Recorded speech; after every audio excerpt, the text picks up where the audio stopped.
If you're a man and you don't have Surfshark on your phone or on all your devices, because one subscription works on all your devices as it happens, what are you playing at? You mean to tell me that you've never wanted to change your location to watch that game of football that's not on your local broadcast? Have you never wanted to do that? You have wanted to do that. You've never wanted to see the cool shows they've got on Netflix in America?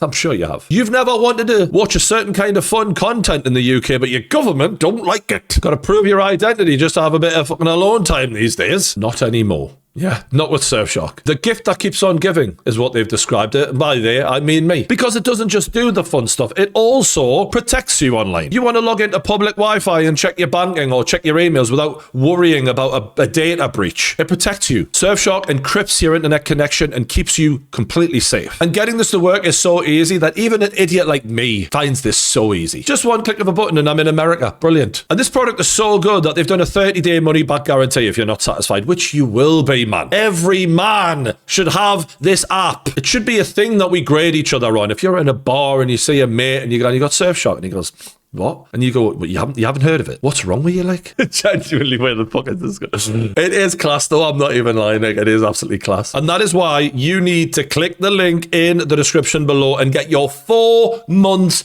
extra of Surfshark when you use our link, surfshark.com/Geordie. Get it sorted. Get on it now.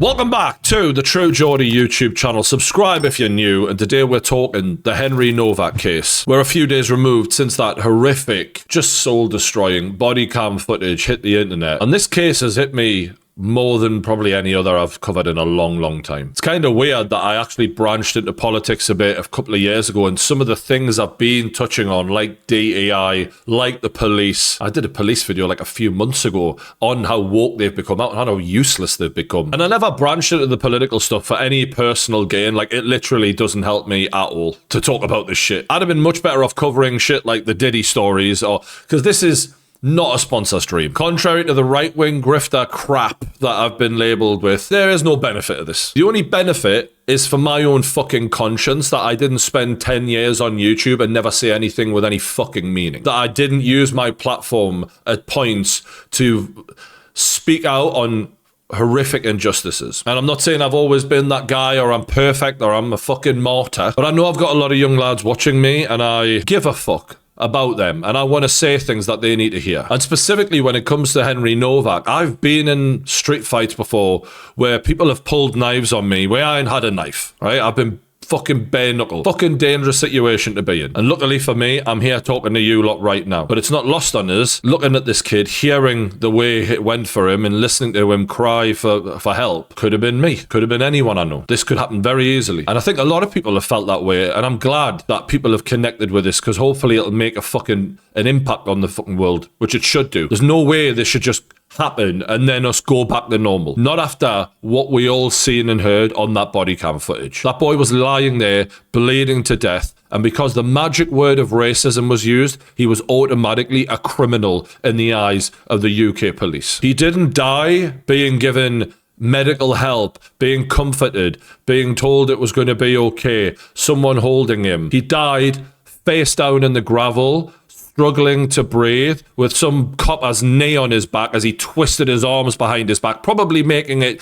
even more painful, being told he was lying about being stabbed. And he was treated like that based on the colour of his skin. We know that for a fact. Everyone knows that. And I genuinely thought, as I was watching that, if anyone sees this and denies the existence of two-tier policing, they're either mental or they're a fucking bald-faced liar. And look, most people seem to have been like, bloody hell, this is bang out of order. There's clearly a fucking problem here. But the fact that the Prime Minister of this country could get up and speak after this and say that two-tier policing doesn't exist, after we've just seen the best example humanly fucking imaginable even. I could imagine a million different scenarios and probably not make one as bang on as that is. We could have a 1,000 years of policing go by and not find another example as fucking nailed on as cops treating people that differently based on the colour of their skin. And yet the Prime Minister's still denying it there. with a straight face. That's after he finally acknowledged that it had actually happened. You'll all remember that he sat in silence for weeks and weeks and weeks, never said a fucking thing. And only when the body cam footage was released and the whole world's pressurizing him, Elon fucking Musk is tweeting going, why hasn't he said anything about this yet? How come the richest man in the world, who's got all these companies and all this money to fucking worry about, is mentioning it, but the leader of this country, silent? Imagine that. Keir Starmer was like the last public figure to even fucking acknowledge that. Such leadership. And much like the Southport murders that happened, his attention quickly turned from, yeah, it's really sad, isn't it? Right, now let's silence everyone who's fucking talking about it. We need to also assert who we are as a country, because Musk, again, has been interfering in our politics in the last few days, trying to whip up division. That is not who we are in Britain. In Britain, we are reasonable, tolerant people. When we have a terrible case like Henry's case, Henry Nowak, we react calmly, as his family have done. When it comes to disgusting images on Grok, we take Grok on. What the fuck does Grok have to do with the Henry Nowak case? You're only mentioning Grok because you hate the fact that Elon Musk allows for freedom of speech on his platform, in which you get community noted on a regular basis for all the fucking lies you tell. That's why you don't like Elon Musk. You're saying he's trying to whip up division. He's asking, why has the leader of that country not mentioned this enormous fucking injustice yet? And you know what else he does that I really don't like? He goes, in Britain, we're reasonable, tolerant people. What that really means is, British people, we take shit. We don't do anything about it. There's never any change. There's never any uprising. There's never any, we're not going to stand for this shit anymore, like what the Americans do. And he's reaffirming that. He's saying, don't do this. This is not who you are. Do what you always do. That's what he's telling us. Well, guess what? Reasonable, tolerant people don't stand for shit that's unreasonable. And what we've seen in the Henry Nowak case is fucking bang out of order to the highest extent. And what we can't do is do what we always do what we did after Southport, get all upset for a second, and then you sweep it under the carpet, put everyone back in the box, arrest all the social media protesters, and then we go back to the status quo. That can't happen after this, because this was one of the most glaringly obvious examples of an injustice that we're ever going to see. It showed us that the entire system is fucked, and I'm going to delve deeper into that today. Now, this is what Nigel Farage had to say about the situation. The biggest fear a police officer now has going about his or her duty on the street is the fear of being reported for having acted in a way that was racially biased. That fear, now greater than dealing with a dying man. I'm not a Farage supporter. It doesn't matter if you like him, you don't like him. The video shows that what he's saying there about racism mattering more than a human life is bang on. We can't argue with it because the video proves him right. Henry's family have responded to this in just the most extraordinarily dignified way. But I suggest the rest of us respond to this with pure, cold rage. This is wrong. All the values and standards of living in a free country where everybody is judged equally before the law have been trashed and thrown away. And that is where Farage gave Keir Starmer the stick to beat him with. Because as the leader of a political party, you have to offer solutions. You have to offer, and that's why I'm going to do this. Pure cold rage. We're all fucking raging. Yeah, mate. But your job is not to say, let's be really angry. Your job is to say what you're going to fucking do about it. And of course, Starmer didn't miss an opportunity to use this quote against him. Grieving family have asked us not to respond in the way that the leader of Reform has responded. They've asked us not to.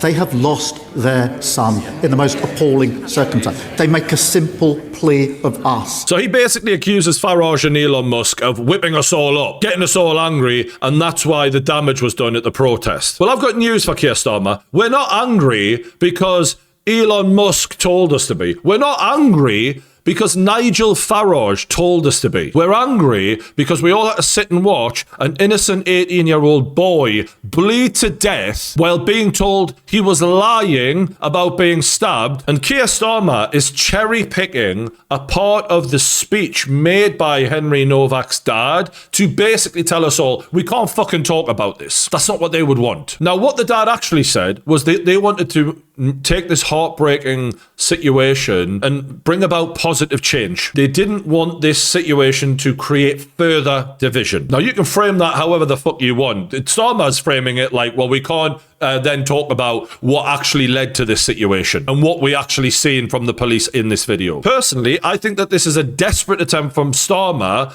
to not have to face up to what actually happened here. Imagine that. Keir Starmer running away from having to face the truth. That's a first, isn't it? And look, he can say, oh, we can't politicize this all he fucking wants. It was political, whether you like it or not. The second that killer knew he could pull the racism card and the police would automatically be on his side against the white lad, it was political, because it was politics that imposed all of this DEI ideology onto the police. That then meant the killer knew he could manipulate them using that ideology. He exploited two-tier policing in a system overly conditioned by race politics. So you can not want to make this political all you fucking like, son. But that inhumane treatment that boy received, it was political. And I understand that the family, obviously, they don't want this to be any worse than it already is. They've been through enough. But when that father said he did not want this situation to create any more division, I'm not sure that meant I want left-wing politicians to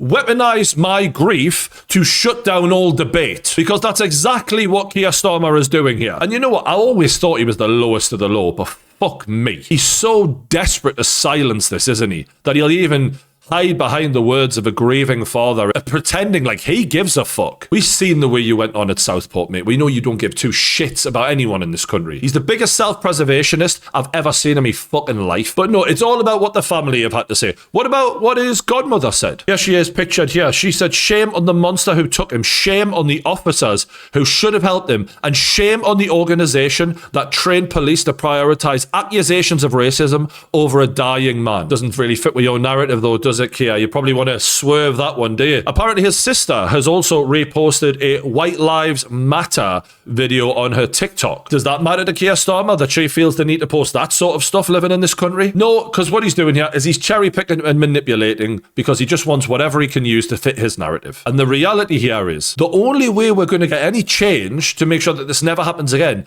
is to debate how it happened and what went wrong. But Starmer doesn't want that because he supports the very ideology that caused this police brutality. Mr. Speaker, I don't believe there's two-tier policing in this country. And that's why he's saying two-tier policing doesn't exist. He has to. And Farage has said, oh, he's so out of touch. He's out of touch, Starmer. He's not out of touch. Starmer, just like the rest of us, knows fine well what that body cam showed. But this is a man who called the people of England who were raging after those little girls were murdered at Southport, he called them far-right thugs. Apparently, if you're ragingly angry because little girls have been murdered, you're far-right. You can't say that shit, support all this DEI ideology, and then have a debate about why an innocent white teenage boy was murdered and treated as a far-right racist by the police when they had no evidence to say that. This man has called loads of people far-right with no evidence. He's part of the problem, and he knows it. That's why he's got to shut down the debate. The family don't want us to talk about it. If this was a black lad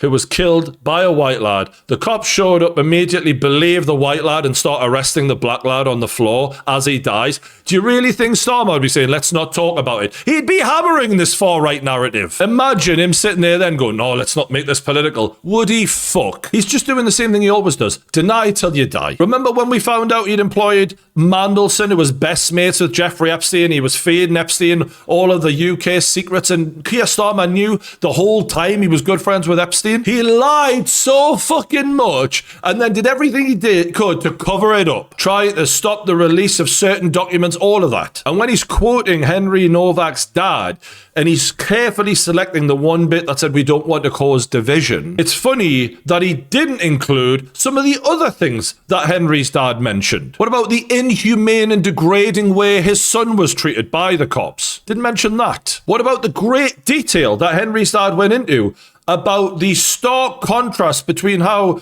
the cops treated his son and his murderer? His dad said the contrast is unbearable. Not a word about that from Keir Starmer. Not one word. I'm half expecting Starmer to have a word with Henry's dad to say, well, you've gone a bit far there. Stop politicising this, right? You're whipping people up. And what's mad is I didn't even know this at the time I made the last video. 3 days after Henry was murdered, the police were eager to control the narrative to obviously make sure that they didn't look bad. And they were going to put a statement out just 3 days after he died, to suggest that the incident was racially aggravated, painting Henry out as the aggressor. Bearing in mind, we've all seen the footage, we've seen everything. I've actually since listened to a 12-minute version of the police call from Vikram Digwa and his brother. It is so blatantly obvious that there was no racial element in this at all, the way they're making it up off the top of their heads. And yet the police, knowing that Vikram Digwa was lying, still wanted to paint him out in that light because of how it looked on them and what they did in the moment. Police cared more about the public perception of them than the facts. And Henry's family had to fight and demand that they change the wording of that statement. You can't help but be affected by it. It's very difficult to watch. It's difficult footage to watch, and I really feel for the family of Henry at this time, and I understand their point of view and why they're upset with the police. You understand? You really understood 3 days after, when you were going to release a statement saying that their innocent dead son had asked for it, essentially. What kind of police force does that? Paints an innocent dead young lad out like that, be the aggressor, purely to make it reflect better on them because of the way they acted. Not one concerned with justice first and foremost. That's the answer. And it's clear that the primary concern of those cops was like, not how did we fail Henry? We need a major inquiry. You know, the guys who were in charge of this are getting fired or at least suspended immediately. None of that happened, right? These guys still working now. It was how do we put a statement out to protect ourselves? That was their main focus. Everyone should be fired. Every fucking one should be fired. Everyone in sight. If you were anywhere near this, fired. And what's even more disgusting is by doing that, they would have actually have continued the special treatment that they gave the entire way through to the actual murderer. By framing him in such a way, you take away a level of guilt in people's eyes when people are just reading this in the newspaper or whatever. Oh, well, he had it coming. That's the way it would have read. And again, it comes back to this two-tier policing. And what's mental is the more I've looked into it, the more I'm like, not only does two-tier policing exist, it's in the documentation of our police force. The Police Anti-Racism Commitment, published in March 2025 by the NPCC and the College of Policing, urges police forces to reverse engineer the same arrest rates between ethnic groups, even though the offending rates are different, by treating different ethnic groups differently. Let that sink in for a moment.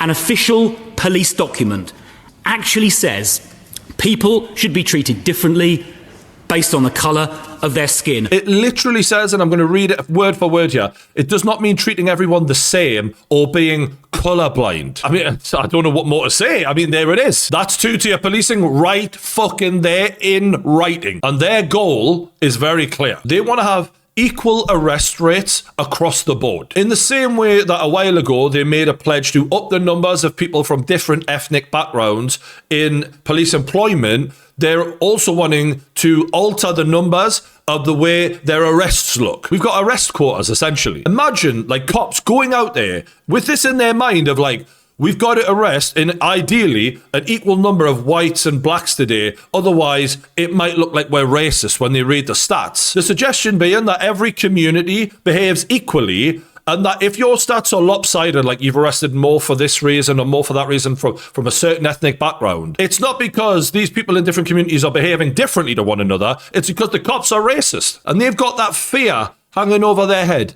every fucking day. Whatever happened to just worrying about arresting people who are committing fucking crimes? You know, if a certain community, let's say white guys, because that's not offensive, is it? Are more prone to beating their wives up, well, then that's a problem within that community. That's a cultural issue that maybe they need to fucking sort out. What we don't then do is go, we've arrested too many for beating wives up. It's looking a bit lopsided. We'll just have to look the other way on a few of these and then arrest a few more on this side or whatever. Do you know what I mean? This is insane. And I get, in an ideal world, every community would have an equal number of arrests and there'd be a total equal share across the board and it would all look hunky fucking dory. But what they're trying to do is change the truth and the reality of the situation because they don't like how the numbers are looking. I feel like it's a disgrace that we're even putting that pressure on police officers. It's hard enough being a cop. And when you look at stats like these, for example, you see where the problem lies. This is sexual assault based on nationality. Now, right at the very bottom, you've got United Kingdom, 2.86 or whatever. At the very top, you've got Afghanistan at 59.23. I think it's like they're 22 more times likely to commit sexual assault. In theory. Or maybe the cops are just racist and they're just targeting the Afghans. Maybe that's what's happening here. Either that, or maybe there's a cultural issue that actually needs looked at. You know, this data should give us information to look at other things that need work in the community, for example. And instead, we're just, the data doesn't really look good. Let's change the data. It literally says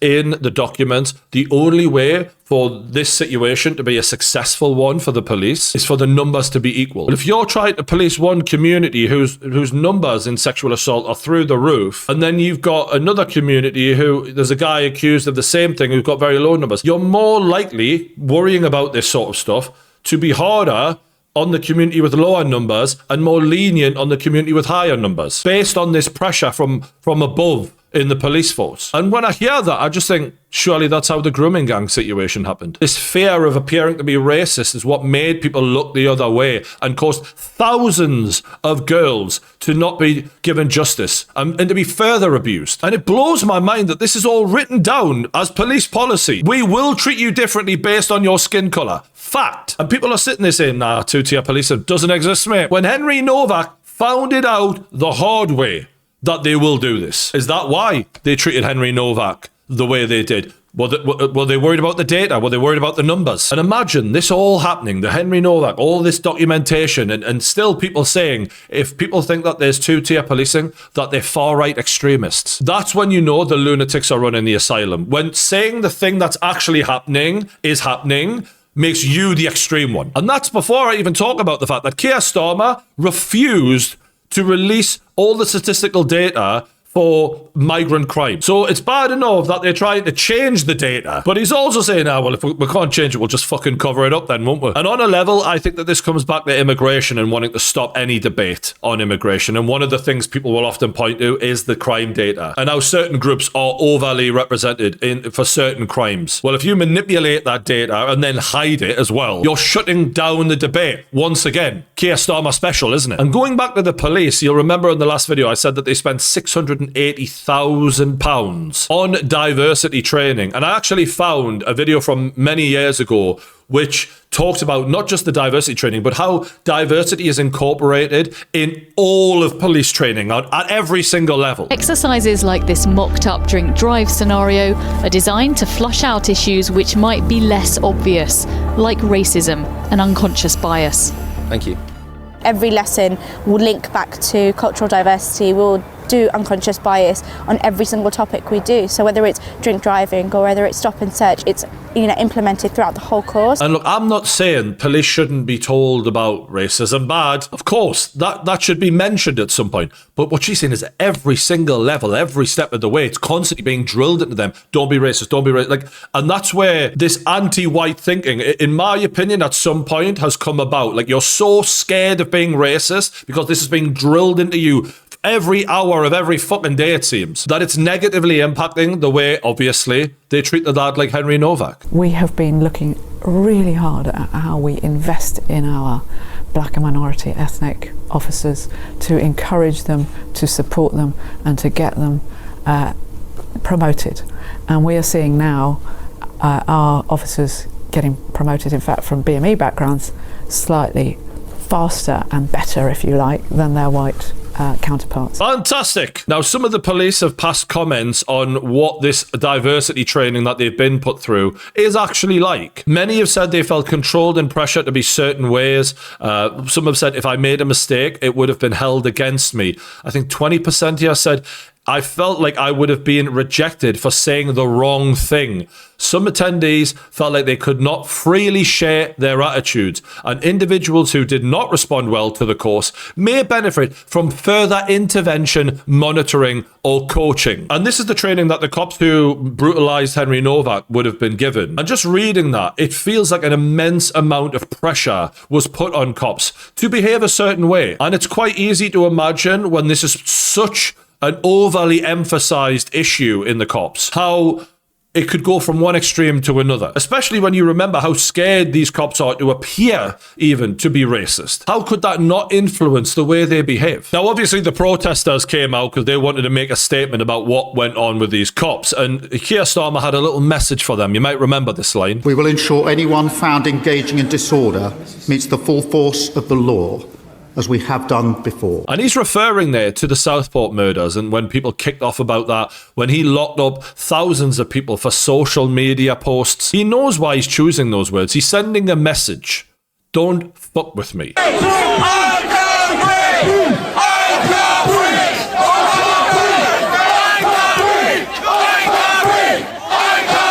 So that was how the protests began, and I think that that was a very powerful message that they send. Unfortunately, yes, you get people who throw bricks. I think there was a few people who threw a few bins at coppers. And there's a video of the cops actually like beating a guy up, like unnecessarily. Oh, look, fuck the feds. Fuck these bastards, look at them. This guy in the corner on the wall, he just starts getting the shit beaten out of him.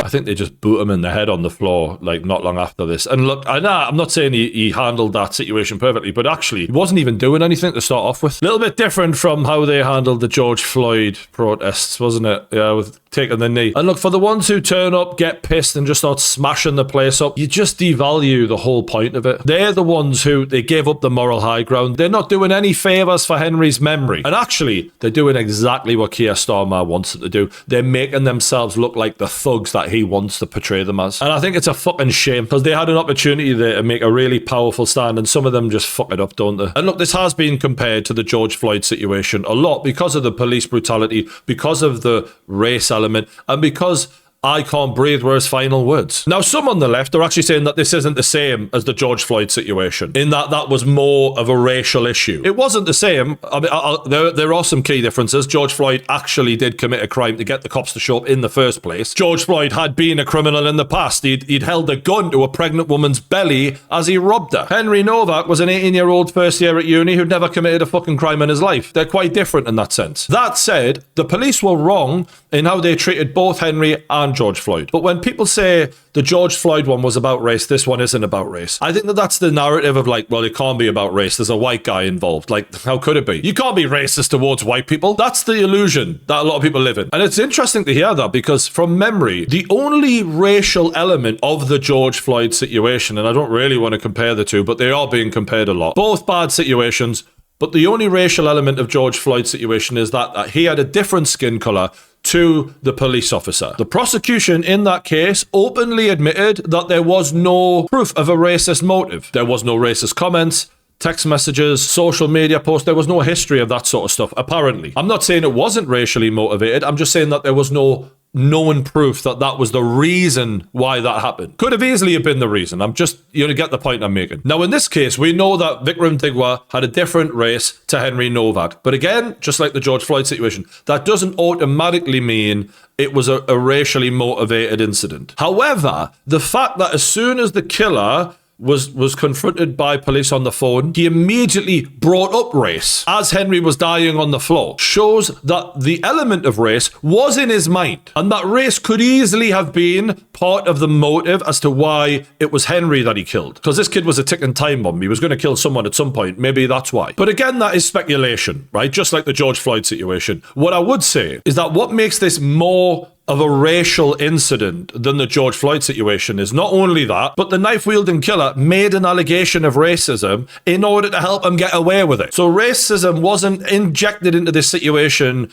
retroactively. It was happening in real time. It was brought into it as it was happening, which to some degree worked to the killer's advantage in the moment. By bringing up racism, the police automatically believed them because, of course, racism only comes from white people. We all know that, right? And in doing so, Vikram Digwa not only proved that anti-white racism exists within the police, but that criminals can use that racism to manipulate the police. The police then show up, roll him on his front, bang his arms behind his back while he's bleeding from 5 different places, face down in the gravel, and arrest him as he's taking his last breath on suspicion of racism. All on the say-so of the guy who killed him, who they believed, once again, because of his race. They didn't even check the lad's body for the stab wounds. They were so convinced by the killer. I would argue race played a bigger role in this incident because the killer was believed by the cops because of his race. And Henry was arrested because of alleged racism. And look, I'm not downplaying anything that happened with George Floyd, but I'm seeing people sort of, they're saying that Henry Nowak situation isn't race related. And I'm like, I'm just not going to have that. Like, yes, I know that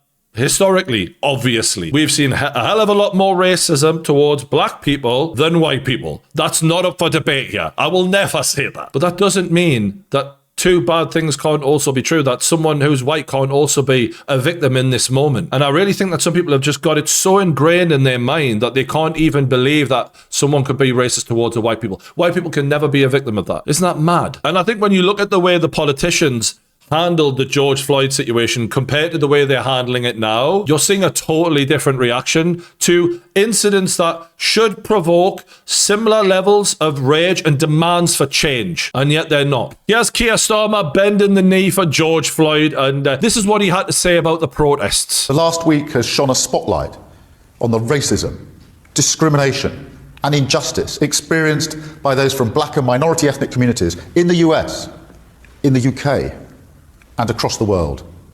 Martin Luther King said, "Injustice anywhere is a threat to justice everywhere." Interesting that he'd use that quote, isn't it? Injustice anywhere is a threat to justice everywhere. Nothing about being tolerant or reasonable in there. Just notice that. That's why today I've written to the Prime Minister asking for his assurance that the British government is doing all that it can to urge President Trump to respect human rights and the fundamental democratic right to peaceful protest. So there's Keir Starmer supporting protests now. Now let's just remind ourselves what he said about the Henry Nowak protests. We will ensure anyone found engaging in disorder meets the full force of the law. So he supports protests when it's about George Floyd, but when it's on his watch and it's in his country, you'll meet the full force of the law. This is a guy talking about peaceful protests. He locked people up for tweeting about shit when it was going on. You couldn't even fucking tweet about shit. Housewives were getting locked up for being raging about the murder of 3 little girls in this country. And look, yes, in Southampton, there was a few bins thrown, there was a few bricks thrown by some idiots. But let's not act like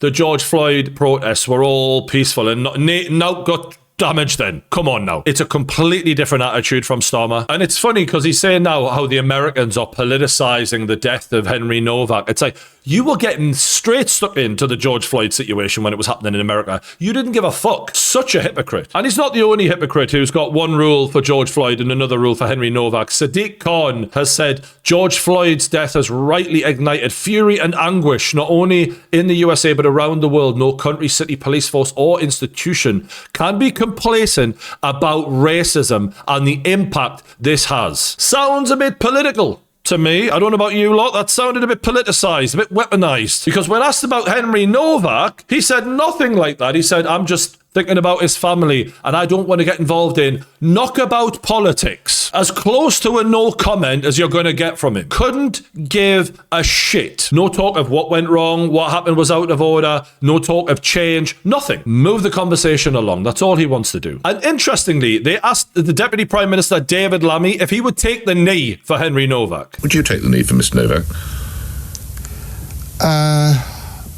Well, I think to honour what that was a yes or no, Mr. Lammy? Would you take the knee for Henry Nowak? I think no, because look, I don't think that the family are asking for symbolism. They're asking for genuine common sense policing, and for them, they want to see a reduction in knife crime, and of course they're concerned about some of the policing that they saw on this occasion. So you agree, taking the knee is mere symbolism, isn't it, really? It was a bit of a charade at times. That was a moment back then when we were still in the pandemic. This is today. Oh, well done. You know your dates. I'm glad you're kind of with us. Genuinely, the guy's a fucking joke. Let's take a look at what he said back in the day when the George Floyd thing happened. English fans booing our boys as they took the knee was a disgrace. It's so un-English to boo your own national team. What were they thinking? So that's him blasting English fans who booed when the English team took the knee for George Floyd and Black Lives Matter. And yet, he won't even take the knee for one of his own countrymen who was a victim of police brutality. And as if that doesn't tell you all you need to know about David Lammy, he's actually come out and said, police can't always treat races equally. Prime Minister David Lammy has said racial equality doesn't mean treating everyone the same. You know what I find amazing is that they're going, two-tier policing doesn't exist, man. Just cut the bullshit. And they go from denying it exists to defending it. Well, what you expecting them to treat everyone the same? You can't be treating everyone equally. Unreasonable. And here's the thing. I've got nothing against anyone who wanted to take the knee for George Floyd. You do you. But just have some fucking consistency, surely. If that was out of order, this is equally out of order. And the reason that they can't take the knee or politicize this is because it was easy for them when it was America's issue with racism, when it was America's problem, when it didn't happen under their watch. It's easy to virtue signal for systemic racism that's abroad. But to take a knee for a British teenage boy, it would acknowledge that we have comparable issues in this country. And they can't do that. They can't admit that that things have gone wrong under their watch. Which, after watching that video, you'd think undoubtedly they know it has. But their self-preservation is more important than Henry Nowak and his life. And let's be real, they want him to die in vain because they don't want to bring about change. Change would go against everything that they're pushing, this DEI fucking ideology. And that's why Starmer needs to shut this down. JD Vance did a long tweet explaining how out of order and outrageous this was. He said he would still be alive if the last few generations of European elites had stood their ground against the politics of self-hatred and mass invasion of immigrants, many of whom despise the West and the people who love it. Now, whether or not you agree with that, the point is that JD Vance, given the way Keir Starmer felt the need to interfere with America and have his say on the George Floyd situation, JD Vance has every right to say what the fuck he wants about this. And yet Keir Starmer has the cheek to insinuate that JD Vance is interfering with our democracy. By democracy, do you mean dragging a teenager who's bleeding to death across gravel, face down, being handcuffed behind his back, putting him in even more agony, while he screams he's been stabbed like 9 times. He says he can't breathe like 4 times. That's democracy. And here's the irony. Is during the last election where Trump was elected, Labour, headed up by Keir Starmer, allowed 100 of their volunteers to go over to America to help Kamala Harris try and win that election. So they were directly interfering in the election and trying to have an impact on it. And he's got the cheek to say, you're interfering with our democracy. Fuck you. I think there's not a single thing that has ever come out of Keir Starmer's mouth that there isn't a massive contradiction laying around somewhere for. And look, some of the media in this country, they've been an utter disgrace about this whole thing. I think what we're seeing here is an outpouring of rage that the police didn't turn up at the scene of this crime and automatically presume that the brown people were the criminals and the liars and the white person was the innocent victim. I think it's that simple. Let that sink in. He is saying that because we don't want cops to turn up and be racist against a white man, then we automatically must want them to turn up and be racist against the Asian man. Completely misrepresenting the argument to paint everyone who is raging about this as far-right racists. If you're angry about cops being racist towards a dying boy, then you're the real racist, apparently. That's one of the most mental takes I've ever seen online in my entire life. That man is a deeply troubled individual who not only, clearly I think hates himself, but also everyone else. I mean, his whole image is just self-loathing to me. He's a deeply disturbed, miserable individual. And that's fine, be miserable. But to paint people out as racist because they've got a problem with cops being racist towards a white kid, you're fucking mental, mate. Surely there's no audience that takes this guy seriously. I mean, he's a shock jock. Surely they're paying him to be on there to provoke this sort of reaction. And I get that people do that, but there's a line and he's crossed that line. What an evil, snivelling little rodent he is. And look, it's come out that Vikram Digwa was well known to the police before this incident. For a start, he previously had stolen, you guessed it, knives from one of those religious temples, £1,000 worth of knives as well, not a couple. He was arrested on suspicion of theft and they released him without charge. I wonder if that was data related as well, eh? This is a video of Vikram Digwa in his back garden with a firearm, firing a pistol in his back garden. His neighbour filmed that footage, reported him to the police. Do you know what they did? Fuck all. Just a joke, isn't it? Apparently the cops told the neighbour, no, there's nothing we can do. Nothing we can do. They found the gun in his house when they searched the house after he'd killed Henry Nowak. It's just a fucking shit show, this, isn't it? Maybe if he didn't get away with multiple crimes, maybe this might never have happened. Now, I've actually come across the guidelines for when cops should actually use handcuffs. Yeah.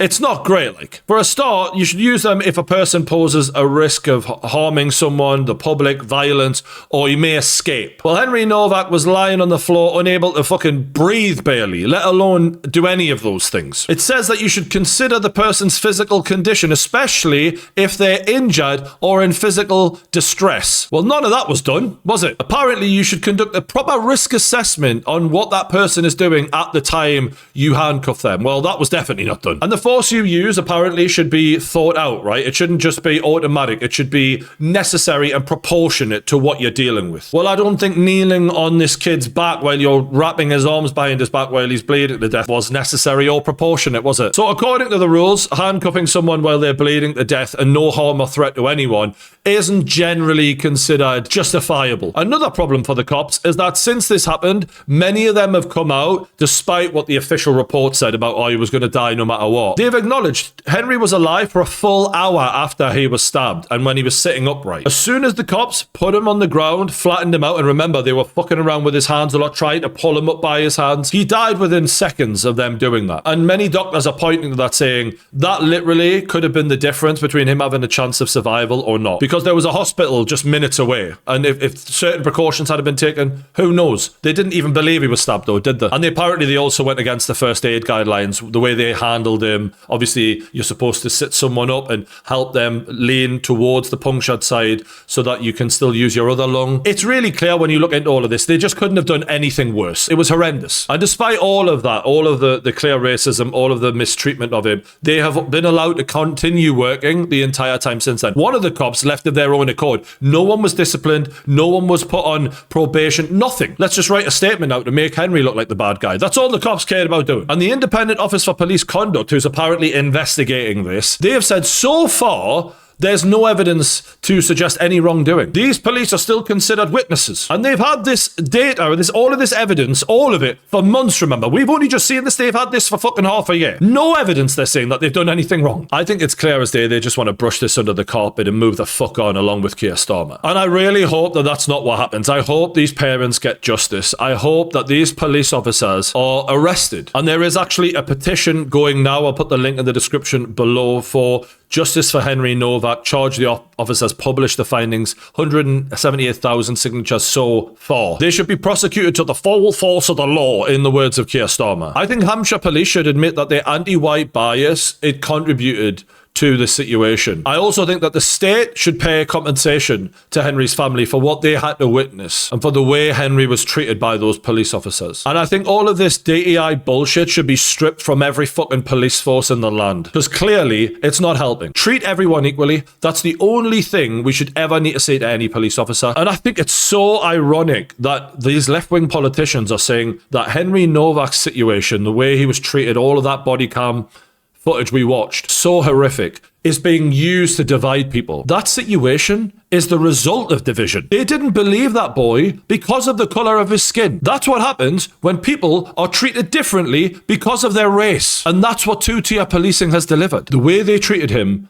is the result of that division. And these uni-party politicians have all played a role in creating this situation, which is why they're desperately trying to hide it, by the way. Shouting, oh, division, let's not cause any division. Let's just sweep this under the rug and fucking keep moving with the agenda. We can't let this boy's death pass us by. Woke policing, it must end with this. This fear of being perceived as racist, it's become more important to the police than actually doing their fucking job and protecting the public and just arresting the people who are committing the crimes. And I just hope those words that police officer said to him when he said, I've been stabbed, I don't think you have, mate. I hope those words fucking haunt this police force forever. I don't think you have, mate. Every police officer should be thinking about those words and make sure that the standards change forever. That's all I've got to say for today. Pretty deep one. Sometimes these ones take it out of me, man. Fuck me. It's just so fucking heavy. But hopefully I've spoke the truth in that, you know, you think I'm coming from the right place, and I am trying to come from a good place. I promise you all that. There is no ulterior motive in anything I'm saying. I'm trying to say what's right. You lot take it easy. Hit the like button if you have enjoyed the video. Subscribe. I'll catch you on the next one.